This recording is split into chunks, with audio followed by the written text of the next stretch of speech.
Kitchen with Delightful Donna. Today we're making homemade flour tortillas. This is a recipe that's been passed down to me from my husband's family, and it just takes a few simple ingredients.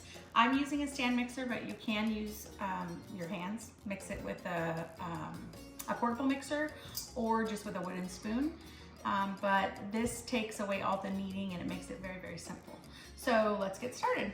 We're gonna start with 4 cups of flour. I have my flour canister here. These are 1/2 cup measures.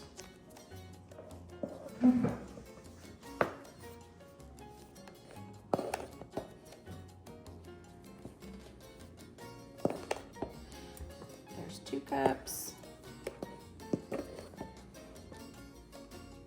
And 3 cups. And 4 cups. All right, there. We're gonna do 1½ teaspoons of baking powder. Funny story, make sure it's baking powder, not baking soda. Don't ask me how I know. If you use baking soda instead of baking powder, it's gonna make your tortillas really hard. The dough is not gonna stretch. I don't know what it is, but it just doesn't work. Trust me, tried and failed. And a teaspoon of salt. And 1/3 cup, I'm using avocado oil.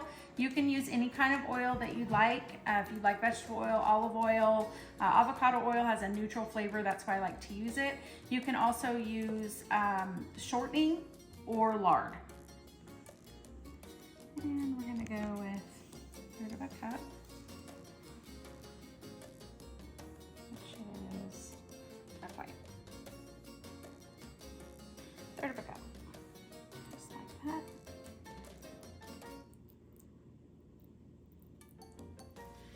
And we're gonna do hot water. I put my water in my kettle on to boil, and then I'm gonna start with a cup,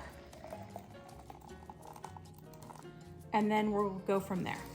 If I need more, I'll add a little bit more, and I'll show you what the dough should look like. I'm just gonna put on my paddle attachment and get to mixing. I started on low, just on 1, just to mix up that flour, and then I'll put it up to 2.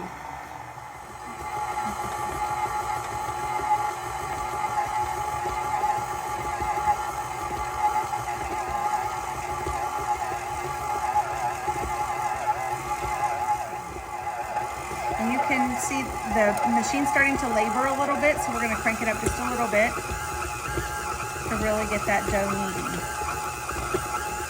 And I am gonna add just a touch more water. And I just eyeball it, a couple of tablespoons maybe at a time. And we're looking for that dough to really start coming together.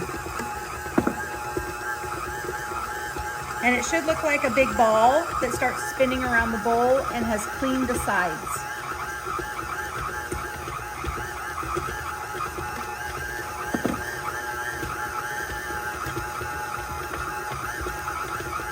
And the amount of water that you use does depend on the humidity. For some reason, when it's really dry, you need more water. When it's humid, you need less.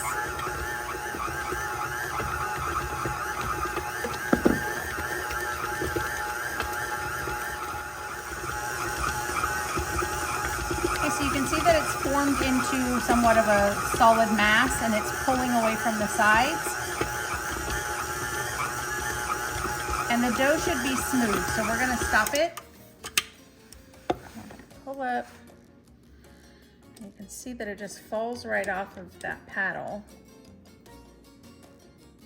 And it shouldn't be sticking. See how it comes away? And it's not, I don't know how else to say it, but gooey. Take this blade off. I like to put a little bit of oil on my hands, but you don't have to do this, it just helps. Don't stick to your hands. So now the dough is hot because we've used hot boiling water, and that's what you want. I'm just trying to pull it away from the bottom. And now we have this nice dough ball. And I'm just gonna fold it on itself a few times. We're not looking to do any major kneading, just trying to fold it on itself a little bit. And I'm gonna put a little bit of oil in the bottom of the pan, the bowl, and flip it over. And then that's just coating the outside of it so that it doesn't dry out. And then we're gonna put a towel over it and we're gonna let it sit for 30 minutes. Our dough's been resting for 30 minutes, so I'm gonna remove the towel and take it out. And you see how elastic the dough is? Very stretchy. So now we're going to portion it out. And I don't know how to tell you, I don't know what this weighs, maybe, I don't know. Let's see, a little larger than a golf ball. How's that sound? The size of your ball determines the size of your tortilla. So these are gonna make medium tortillas, maybe 8 inches or so, roughly. So we pinch it off, fold it onto itself about 3 times, and then I'm just spinning it to close up the bottom. And this is the same way that you would make like dinner rolls, if you've made bread before.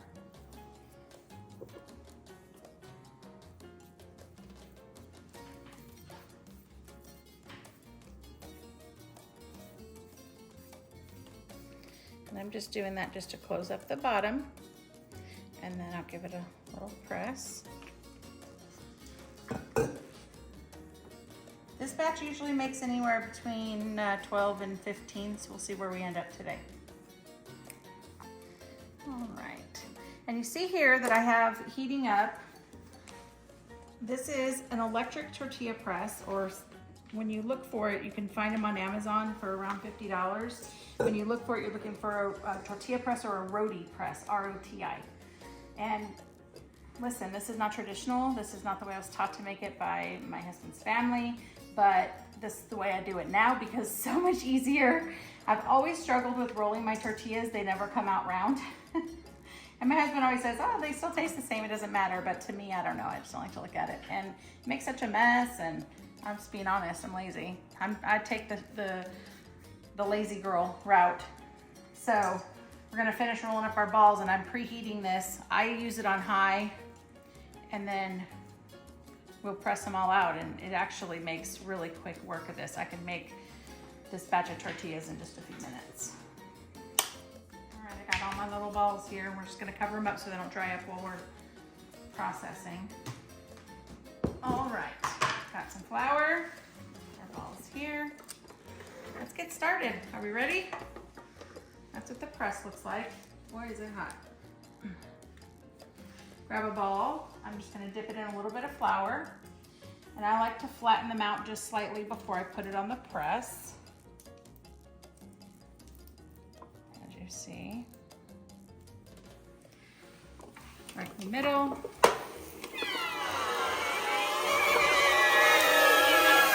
Now, as you can hear, that makes a loud noise. Boy, we don't know why. I think it's the air inside the tortilla coming out that makes it scream like that, but it's worth it. All right, let's flip it over. And now it's gonna start puffing up, and that's the baking powder that makes it puff up like that. And that's how you know that it's cooking on the inside also, not just the outside. And then I just put a couple of clean dish towels down on my countertop. If you stack these right on top of each other, when they come off, they're gonna stick together. So I just toss them like that and then let them sit over there and cool off while I make the rest, and then I'll just put them slightly overlapping, but not really on top of each other. And you'll see I'm gonna stretch this one just a little bit bigger because I want the tortilla to be a little bigger than that one was. You see that one got bigger.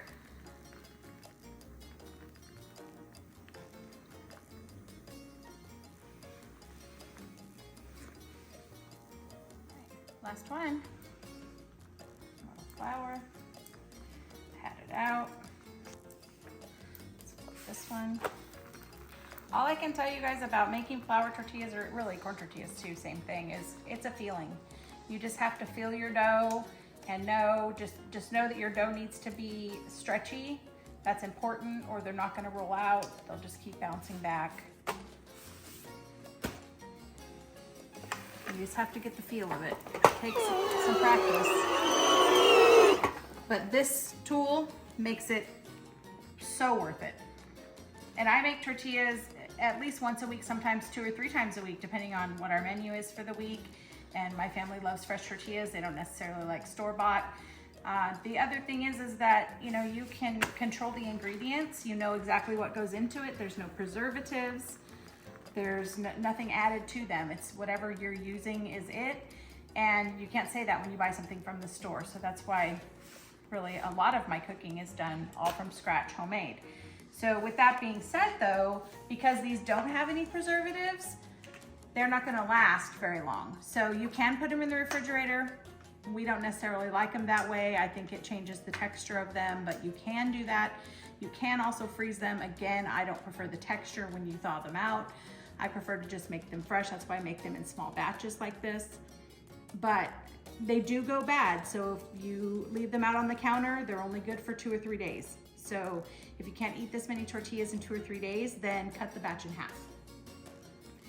But with that said, there's our tortillas all done. And don't forget to like us on all the social media platforms and give us a thumbs up. And let me know in the comments if there's any other videos that you'd like to see. Thanks for watching. Bye.